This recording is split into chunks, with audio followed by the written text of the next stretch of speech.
সুপ্রিয় দর্শক, আসসালামু আলাইকুম। যেখান থেকে আমার ভিডিওটি দেখছেন, আশা করছি আপনারা সকলে অনেক অনেক ভালো আছেন। আজকের পর্বে তৈরি করে দেখাবো রমজান স্পেশাল সাবুদানার একটি ইফতার রেসিপি। আশা করছি আজকের রেসিপিটি আপনাদের কাছে অনেক ভালো লাগবে। রেসিপিটি ভালো লাগলে শুরুতে একটি লাইক দিয়ে পুরো ভিডিওটি দেখার চেষ্টা করবেন এবং ভিডিওটি ভালো লাগলে সুন্দর একটি কমেন্ট করে চ্যানেলটিকে সাবস্ক্রাইব করে যাবেন। সাবুদানার পুডিং তৈরি করার জন্য লাগবে সাবুদানা। প্রথমে আমি 1.5 কাপ পরিমাণে সাবুদানা একটা হাঁড়িতে মেপে নিয়েছি। এরপর এতে পর্যাপ্ত পরিমাণ পানি দিয়ে সাবুদানাগুলো আমি ধুয়ে নিচ্ছি। মোটামুটি 2 বার পানি পাল্টিয়ে ধুয়ে নিলেই হয়ে যাবে। এরপর সাবুদানার যে এক্সট্রা পানিটা সেটা আমি ঝরিয়ে নিচ্ছি। এরপর সাবুদানাগুলো আমি একটা হাঁড়িতে নিয়ে নিচ্ছি। এ পর্যায়ে অল্প একটু পানি দিয়ে সাবুদানাগুলো আমি ভিজিয়ে রাখবো জাস্ট 30 মিনিটের জন্য। তো খুব বেশি পানিটা দেওয়া যাবে না, পানিটা এমনভাবে দিতে হবে যাতে 30 মিনিট পর সাবুটা এই পানিটা শুষে নেয় এবং সাবুটা ঝরঝরে হয়। আর এখানে একটা কেক মোল্ড নিয়েছি। কেক মোল্ডে অল্প একটু ঘি দিয়ে মোল্ডটা ব্রাশ করে আগে থেকে রেডি করে রাখলাম। আর এখানে একটা মিক্সিং বলে নিয়ে নিচ্ছি 4টা ডিম। ডিমটা আপনারা কম বা বেশি নিতে পারেন, তবে আমি আজকের পুডিংটা 4টা ডিম দিয়েই তৈরি করে নিচ্ছি। এরপরে দিয়ে দিচ্ছি 1/2 কাপ পরিমাণ কনডেন্স মিল্ক। কনডেন্স মিল্ক না থাকলে সেক্ষেত্রে চিনিটা দিলেও হবে, তবে কনডেন্স মিল্ক দিলে এই পুডিংটা খেতে বেশি ভালো লাগে। সাথে দিয়ে দিচ্ছি 1 চিমটি পরিমাণে লবণ। এখন এই ডিম, কনডেন্স মিল্ক, লবণ সবগুলো উপকরণ একসাথে আমি কিছুক্ষণ ফেটিয়ে নিয়েছি। এরপরে দিয়ে দিচ্ছি 2 টেবিল চামচ পরিমাণ ঘি, সাথে দিয়ে দিচ্ছি 3 টেবিল চামচ পরিমাণ গুঁড়া দুধ। ঘিটা অপশনাল, চাইলে নাও দিতে পারেন, তবে ঘিটা দিলে সুন্দর একটা ফ্লেভার এড হয়, যার কারণে পুডিংটা খেতে কিন্তু ভালো লাগে। তো সবগুলো উপকরণ ভালোভাবে মিশিয়ে নিয়ে এরপরে সেই সাবুদানাগুলো আমি দিয়ে দিচ্ছি। দেখতে পাচ্ছেন সাবুদানাগুলো কিন্তু অনেকটা ঝুরঝুরে হয়েছে, আর যে পানিটা আমি দিয়েছিলাম সেটা সম্পূর্ণ শুষে নিয়েছে।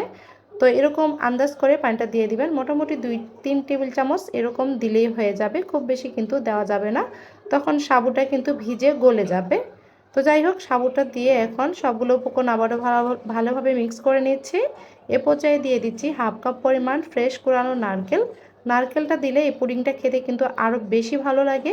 তো অবশ্যই দেওয়ার চেষ্টা করবেন, হাতের কাছে না থাকলে না দিলেও এমনি পুডিংটা তৈরি করে নিতে পারবেন। এরপরে আমি দিয়ে দিচ্ছি 1 টেবিল চামচ পরিমাণ কাস্টার্ড পাউডার। কাস্টার্ড পাউডারটা কিন্তু পুডিংটা জমতে সাহায্য করবে আর সুন্দর একটা ফ্লেভারও অ্যাড হবে কাস্টার্ড পাউডারের। এরপরে সবগুলো উপকরণ একসাথে ভালোভাবে মিক্স করে আমার এই সাবুদানার মিশ্রণটা কিন্তু রেডি হয়ে গেছে।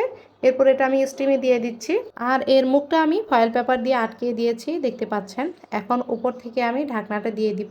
ঢাকনা দিয়ে মোটামুটি 30 থেকে 35 মিনিট এটা লো আঁচে জাল করে নিলে কিন্তু পুডিংটা একেবারে জমে যাবে। তো আমার এখানে মোটামুটি 35 মিনিট লাগে নাই, 30 মিনিটের মধ্যে এটা হয়ে গেছে। আমি চেক করে দেখছি। অবশ্যই 20 থেকে 25 মিনিট পর মাঝে মাঝে ঢাকনা তুলে দেখবেন যে এটা জমে গেছে কিনা। অবশ্যই এটা ডিপেন্ড করে চুলার তাপের উপর। চুলার তাপ বেশি থাকলে সেক্ষেত্রে কিন্তু অল্প সময়ের মধ্যে হয়ে যাবে, তবে খুব বেশি হাই হিটে দিয়ে চুলাটা রাখবেন না, এতে করে কিন্তু নিচের অংশটা পুড়ে যেতে চাইবে। তো যাই হোক, 30 মিনিটের মধ্যে আমার পুডিংটা কিন্তু হয়ে গেছে, সুন্দরভাবে জমে গিয়েছে। তো এখন পুডিংটা পুরোপুরি ঠান্ডা হয়ে গেছে। এই পর্যায়ে পুডিংটা আমি আপনাদের মোল্ড আউট করে দেখাচ্ছি। আর আমি পুডিংটাকে চারকোনা শেপ দিয়ে কেটে নিচ্ছি। আপনারা যে কোনো শেপ দিয়ে কিন্তু পুডিংটা কেটে নিতে পারবেন। তো যাই হোক, পুডিংটা আমি মোল্ড আউট করে নিয়েছি, দেখতে পাচ্ছেন খুবই সুন্দর হয়েছে, খুবই সুন্দর একটা কালার হয়েছে, আর খেতেও কিন্তু খুবই ভালো হয়েছিল। ইফতারিতে অবশ্যই ট্রাই করবেন। আমরা কিন্তু ইফতারিতে সবাই নতুন কিছু ট্রাই করার চেষ্টা করি। প্রতিদিন একই রকম ইফতারি খেতে কিন্তু খুব একটা কারোই ভালো লাগবে না। তো নতুন কিছু ট্রাই করলে কিন্তু সবার আগ্রহটা বেড়ে যাবে এবং পুষ্টির চাহিদাও পূরণ হবে এবং খেয়েও অনেক বেশি মজা পাবে। তো এই ছিল আজকের রেসিপি। আশা করছি আজকের রেসিপিটি আপনাদের কাছে অনেক ভালো লেগেছে।